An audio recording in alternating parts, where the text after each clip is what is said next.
Hey Jordan, so much for joining me on Teach Me a Skill. Oh, my pleasure. Thanks for having me. Yeah. So what skill are you going to teach me?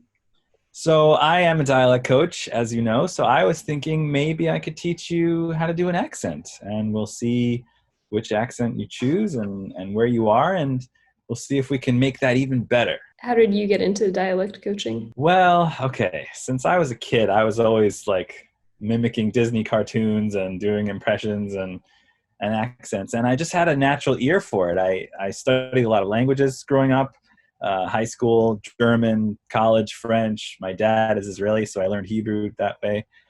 6 years of yeshiva, so I got my Hebrew sounds down. And I just, over the years, I found that this was really something I was good at. And if I could do it, then I had to learn how to explain it. And linguistics was the final part of that. So once I got some linguistics, I could assign terms to the things that I'm doing and help people understand. But I like to deal in positivity and fun. So I don't like to use boring terms. I'll kind of take it to where you are. And if you know something like IPA, let's say, I'll use IPA. If you don't, then you don't have to.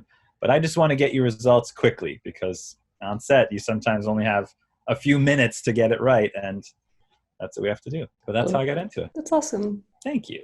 So you were going to teach me some Royal British. Oh yes, if that's what you'd like to learn, sure. I so received pronunciation, British RP.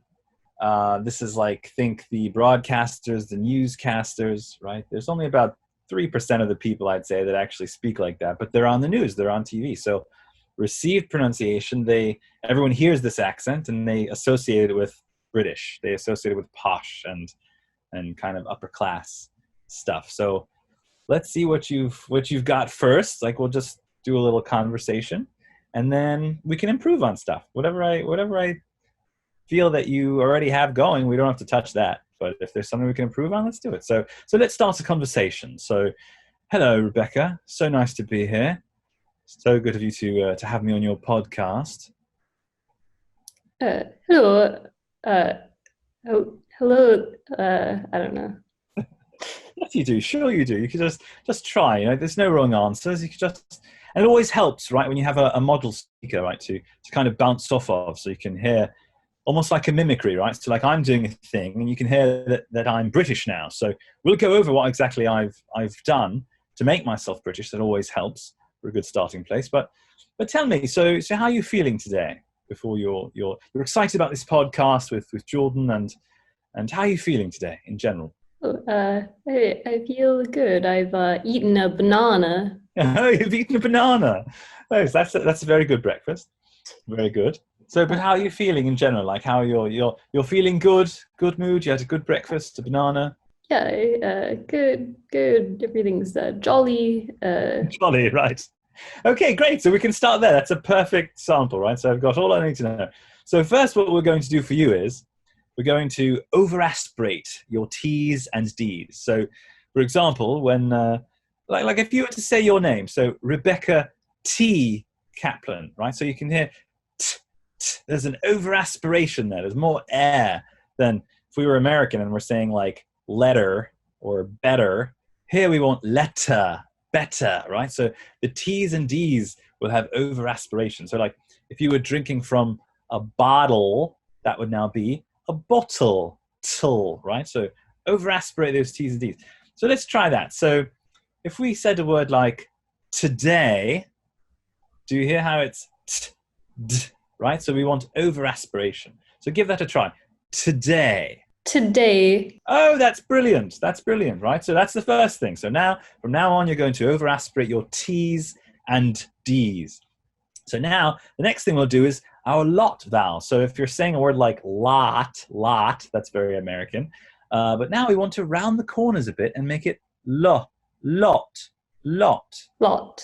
Yes, great, right? So if we combine our first thing today with lot, uh, you had a banana, so you had a lot of fruit today. Give that a try. A lot of fruit today. Lot, lot of fruit today. A lot. Lot. Yes, there you go. A lot of fruit today, right? So now you've got aspiration, you've got the lot vowel. We know about our final R's already, right? So if you're driving a car, you're dropping the R on car. and just leaving some space there. Car. There's a lot of, I don't know, something with car in it. A lot of cars. A lot of cars. Oh, that's brilliant. Smashing, right? So there it is. So there's a lot of cars. There's lots of cars on the road today, right? So now we have three things that are going. So that being said, we can now try our conversation again. And let's see if we can incorporate some of those T's and D's. Rebecca T. Kaplan. So you've had a banana, and now it's about, it's almost time for lunch. What are you going to have for lunch? Do you know yet? I might have some hummus. Some hummus, right? Very good. Hummus is good. Do you have carrots with your hummus? Do you have vegetables or celery sticks? I do have some celery. Right, so that's a great word. So celery is one of those words that has a final Y in it. Whenever we have a final Y, we shorten it to like an ear sound. So Americans would say celery with like a long E. Here we want celery, re. So almost like the ear in bit or chip, right? So celery. So if you're happy, instead of happy, you'd be happy. Give that a try. Happy. Happy. Coffee. Coffee. Very. Very. Julie. Julie. So instead of E, right? Julie. Julie. Yes, very good. A nice short I sound. So there we go. So Rebecca Kaplan, are you happy? Sure. Yes, very good. Dropping the R's. Very good. So now we've got four things going. We've got dropped R's, we've got aspirated T's and D's. Let's do one more. So this is called the liquid U. So when you have a word like T-U-N-E, tune, as an American would say, Brits say tune. So they're putting a Y in there. So tune. So what was yesterday? Today's Wednesday. What was yesterday? Yesterday was Tuesday. Tuesday, exactly, right? So that's it. That's the last piece.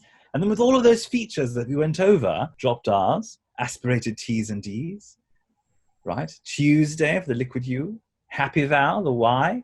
Now we have a nice, rich base for our British accent.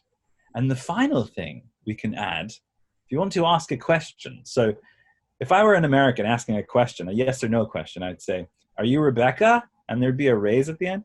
Here we want, are you Rebecca? Are you Rebecca? So give that a try. Oh, well, I'm Jordan, but you can ask me. Are you Jordan? Yes, very good. Are you Jordan? Right, so that's exactly how you'd know that it's a British person asking a yes or no question. So now we've got all these things. So let's try to use them together in a conversation. I always say that it's always good to have two parts of your brain. There's the memorization part, and then there's the improv, just right, loose. We should always keep this fun and loose. So if you're smiling, that's always good. If you're happy, that's always good. So let's try. So after this, do you know what you're going to have for lunch? Some hummus, celery sticks. Is that all? Or are you going to have more? Or that's it? I mean, that's a good snack, I'd say. Perhaps I'll have some lentils. Ah, some lentils. Right. How do you make your lentils? Do you boil them? In a soup. In a soup. Oh, that's lovely. A nice soup on a hot summer's day. That feels like it goes well. Perhaps a little. I don't know. You could have something with your soup. Soup, and do you have the saltines, the crackers? I don't have any saltines. No saltines. That's okay. Well, you can still have the soup. I like those little oyster crackers myself, right? They go in the soup, and you get a nice little salty kick there. They serve that a lot in Boston, in the New England area. Those oyster crackers. Oyster, dropping the R. Crackers, dropping the R. So there you go. Even if you have a bunch of them in a row, you can drop the R's. So that's great. Okay, so then what about tonight? Do you have any plans for tonight? I might watch Steve's show on F Comedy Club or Comedy. Comedy. Yes. Oh, that's great. It's the same thing as lot, right? Comedy. Lots and lots of comedy. Oh, yes, Stephen's great. Yes, give it a little hello. If you're listening, Stephen, hello. And yes, I've been on his show. I taught him how to do a Russian accent. It was grand. We had a great time. But yes, that's great. What time is his show? We'll give him a little plug. What time is his show? Uh, his show is every when is do they say Wednesday I or wouldn't say Wednesday. I think that's more Old English. I'd say Wednesday. Wednesday, just normal, right? It's only when you have an E sound for the final Y. So Wednesday, not really the E sound. That's more like if you had like Julie or coffee or happy, right? So yes, every Wednesday at 7, did you say? at 9 At p.m. 9. That's right. That's right. It was a little later. I remember that. It was a little later. 9 p.m. Yes, that's fun. I think I might tune into that as well. I might tune into that as well. So now you had a couple of things, and it's good to hear it. It's good to practice it. But that's it. I feel like you're on your way, Rebecca, to having a good British RP accent. And now you'll definitely, when you watch shows like The Crown, although that's a specific kind of the Queen's English, but even if you watch Sherlock or, it's always good to watch shows that you're immersed, but also you can hear the accent happening. So yes, let's try some more of this. So let's see. I want to ask you a question that makes you think. So what's your favorite meal? If you could have one meal, right, that's your favorite. Anyone could prepare it for you your favorite way. What would it be? Well, I quite like veggie burgers, Burgers. but burgers. Yes, very good. So the R's will be gone. So veggie burgers. Oh, yes, they're quite good. What's your favorite brand? Are you brand loyal? I know there's like Beyond and Impossible and Boca. So many different kinds of veggie burgers. Do you have a favorite? Farm Rich? I can just name veggie burgers all day. Uh, well, I like I like Boca burgers. Yes. Oh, Boca's great. I'm always impressed by, if you put it on a grill, like it has that grilled flavor, right? So you don't need necessarily to have the meat burger. You can have this nice flavor of it. And if you put vegetables in it, right? Onions and lettuce, tomato, always a very good British word. There's lots of salad ingredients that sound very good, British, right? Tomato, basil, shallot, right? All of these are very good British sounding words. Yes, veggie burger. I'm down. I like it. So have you had a veggie burger? Have you gone to like a barbecue socially distant and had a veggie burger? Not this year, but Very good. in years past. Years past, years past. Yeah, so that's the last part of the British accent, right? Is making words like bath into bath, right? So years past, that's one of those words that has that affectation of past. So there's a list of words that has, ask, basket, right? Task, right? Those are all the ASK. Your AST is like your past and last, right? So there's certain words that get that treatment. That broad A for like in Kaplan. So they do have right? So they'd still say Kaplan, they wouldn't say Kaplan, but only certain words get that treatment. So yes, it's very good that you brought up past. And I love how things happen just organically and naturally, how you brought up past, and it's the perfect British word to say past for that British RP accent. So in the past, you might have said past, but now you would say past. So very good. I think you're doing quite brilliantly at this. So if you practice, if you have all of these sounds, do you remember all the features that we went over? Could you list them There's for our listeners? the Yes. T's and articulated C's. T's and D's. Very good. Right. That is most certainly British. What else? Do you remember what else? The dropped R. Dropped R's. Very good. Yes. So I have started to teach Rebecca Kaplan a British accent, and she is doing quite wonderfully, right? So dropped R's. Dropped R's final, as in car, but also dropped R's before consonants like work and shirt, right? Very good. Do you remember what else? The uh, the becomes ah Yes, air becomes sometimes. are, so past, and the last, taskmaster, and the basket, right? Very good. And what about the questions, the yes or no questions? That's an important one because Great. you have to ask a question, a yes or no question, right? So you would have this, right? You'd have this little thing. So is this a hand, right? Yes or no question. Do you know where the bathroom is? Yes or no question. But yes, that's great. So how does this feel? Are you getting more comfortable using this accent, these new sounds? Yeah, yes. Uh, it might take some practicing, but Absolutely. No, practice is great. And you can practice anytime. You can just be walking down the street, with your mask on, and you can practice, and no one will even be the wiser because you can just do any accent you like and it stays within the mask, right? Behind the mask. So you never know. You can say your classic, "What did you to die today?" Right? You can do any lines that you know. Are you a big musical theater? the the rain in Spain stays mainly in the plain. Yes, exactly, right? That's the original. That's Dr. Dolittle, Pygmalion, My Fair Lady, right? That's the ultimate, taking it Cockney lady and making her into a presentable British RP, right? At least in that show, right? There's a now it's interesting. So if you take North London, right, they would not say past, they would say past, right? They keep it as is. It's only the South London that this RP accent applies to. So that's another interesting thing. Sometimes I hear someone saying past, and right away I know that they're from north of London, right?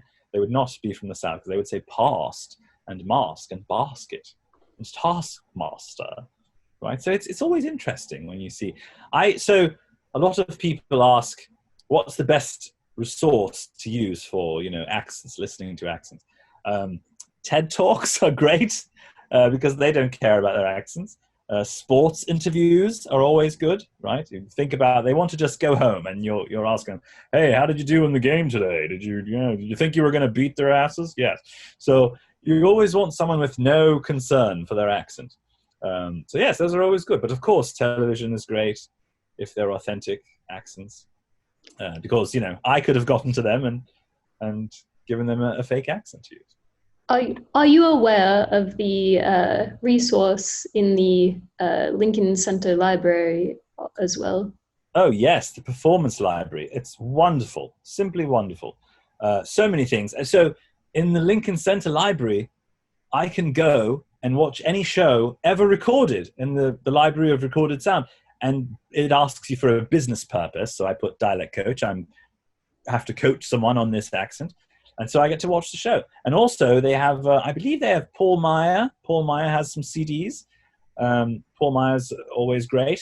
He has a podcast called In a Manner of Speaking, which has lovely accent topics that we colleagues like to gush about.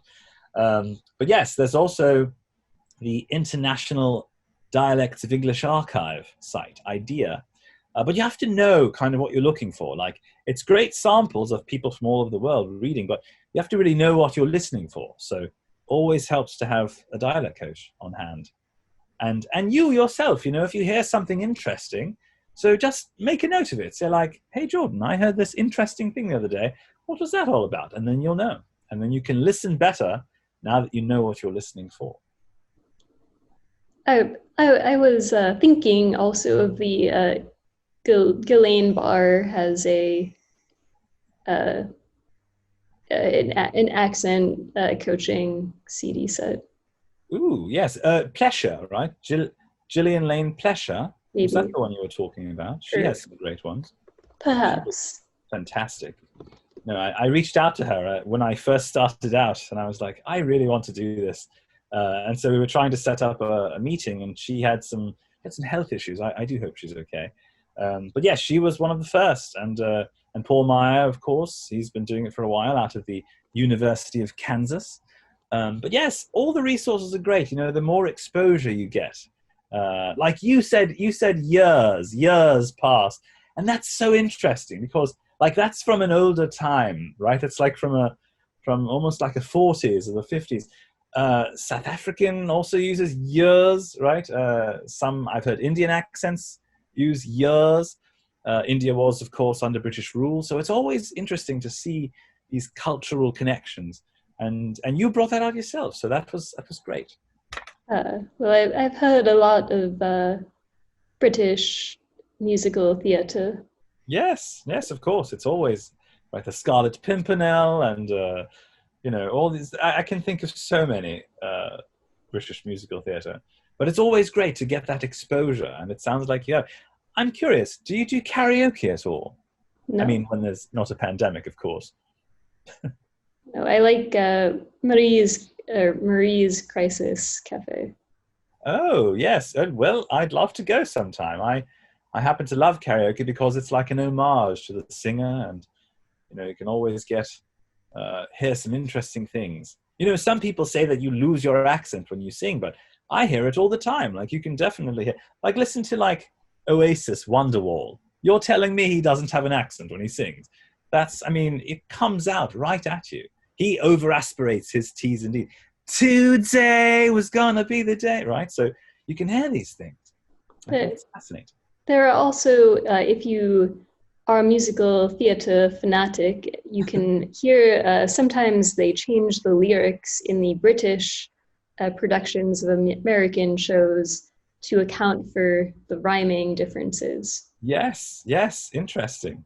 That's true. No, it's all for the audience, right? So if the audience is going to miss something or appreciate something more, absolutely make the change, right? You can certainly, some people don't even know what certain words mean, right? So you have to change it like to British, right? So it's like, would you know that a flat was an apartment, or that mate was friend, or that lift was elevator, right? Things like that. Pavement, way out instead of exit, right? So it's always interesting. And as a dialect coach, we have to keep up on these things. So, but yes, you're absolutely right. Oh, so you're a musical theatre person. What's your favorite show of all time?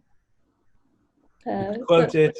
You could watch it again. well, I like She Loves Me, which, the original production stars Daniel Massey, who has a great RP accent. Ah, interesting. She Loves Me. Is that your favorite? Your favorite of all time? Well, choosing one is like choosing among All many. right. So if you had to pick five, I mean, there's She Loves Me, Guys and Dolls. yes, Guys and Dolls is such a great. That's like I actually coached that play. We have to switch accents for that though. That's the 1940s. Guys and Dolls, you're tearing me apart.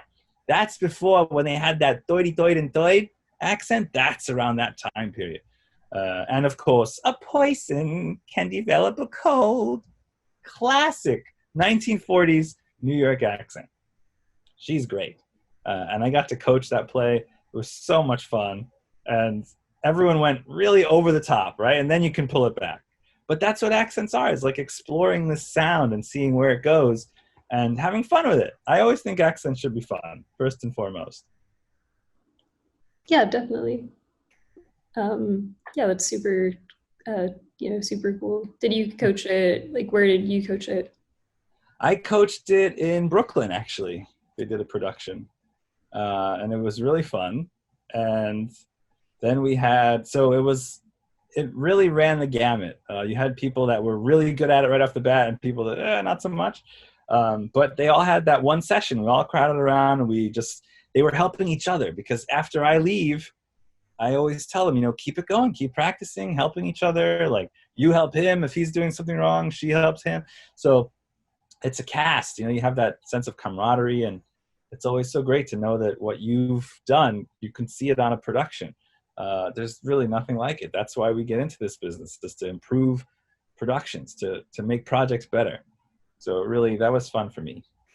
That was one of the highlights. I still have the playbill up on my fridge because That's awesome. that was a fun one. And whenever somebody does Guys and Dolls at karaoke, I'm always like, Um, yeah, I mean, I can't. I'm bad at like coming up with it on my own, but I that's feel okay. like it's easy enough to like mimic somebody else from like a song that you've heard like a billion times. Yeah. No, it's true. And I even remember her, a poison can develop like grip. Like she has a nice, almost like a labiodental, like grip. Um, yeah, it's amazing what sticks in your head. Like you've heard this so many times. I mean, I know as a kid I had to memorize Little Mermaid and Disney's Robin Hood and all those songs. So I remember all these things just stuck in my head, like Sebastian's Caribbean accent, let's call it, and then finding out later that he's not really from there. It's that kind of stuck with me. Like, what? He's not really from there? I think he's from South Carolina originally. The guy that played Sebastian the Crab. The accent is Caribbean. Oh yeah, it's not. It's like a generic Caribbean, not specifically Jamaican, because he's not dropping initial H's. Yeah, because he says right here on the ocean floor. So if he were Jamaican, he'd say right here, right here. So he's not dropping the H's. So it's like a kind of generic, but everyone understands that it's meant to be like, underwater on the island. Everything's great. Don't leave. Oh, I did see someone do the Ursula song, Just Your Voice, one time in a karaoke league in full seashells. It was a dude. It was absolutely blew the house down. It was tremendous. But yeah, all these lines get stuck in my head, you got to pay the toll, take a gulp and take a breath and go ahead and sign the scroll. So yeah, it's amazing what's stuck in here. And hopefully I can impart some of that to my clients. Have you heard or seen like the American production of Matilda? Oh, I haven't seen it. I missed it here, obviously, when it was here, but I want to see it, certainly, because I had to coach something in it. And I hadn't seen it yet. I know some of the songs, obviously, because there was, like, you can't avoid them. But I have not seen the whole show. So that's on my list for sure. So is Come From Away and The Band's Visit. All wanted. Dear Evan Hansen. I mean, as soon as Broadway opens up, I'm there. Yeah. Pandemic is unfortunate, but at least we can do things like this and be social, right? Totally. But yeah, that's very impressive. Like 37-year-olds doing, like 7-year-old Americans doing like pretty spot on. Yeah, that's a dialect coach, man.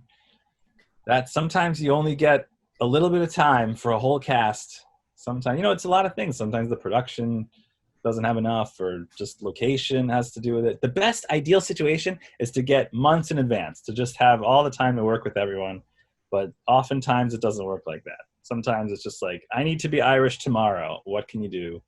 And that's all we can hope for, is just we give them what we can and we send them off and hope that it's great. But yeah, that's what being a dialect coach is all about. You do what you can with the money they have, the budget, and with the time you have. So it's different if you had the time to really practice it and get it in your blood, but hopefully everyone has fun with it, so they do it themselves. So if somebody wanted to work with you, where do they find you? Oh, you could go to jordanyanco.com. I think I'm also the only dialect coach on Yelp, believe it or not. But yeah, you can go to jordanyanco.com, or you can find me on Instagram, Accent on Jordan, and I do a live show every Thursday at 7. And I also joined up with the Pit Socially Distant Improv every Wednesday at noon. So I did a show today. And you just come on and play with accents. And it's kind of a thing that I like to give back to the community. So I like to have community playing with accents, and everyone can either go live with me and do a scene if you want, or you could just ask questions about accents. You can pop in the chat and ask questions about accents. But if you want a one-on-one session, certainly you can come to me anytime, and I'll get you whatever accent you want. There is no accent that can't be broken down. The world is a finite place. There's only so many countries, and any accent can be broken down. Even ones where you don't have the sounds normally, like click languages, or glottal languages, right? Vietnamese has a lot of glottal stuff. But every accent can be broken down. Even fictional ones, Klingon, Elvish, right? They all have sounds in the IPA. So never think that any accent is impossible to learn, especially with the right coach.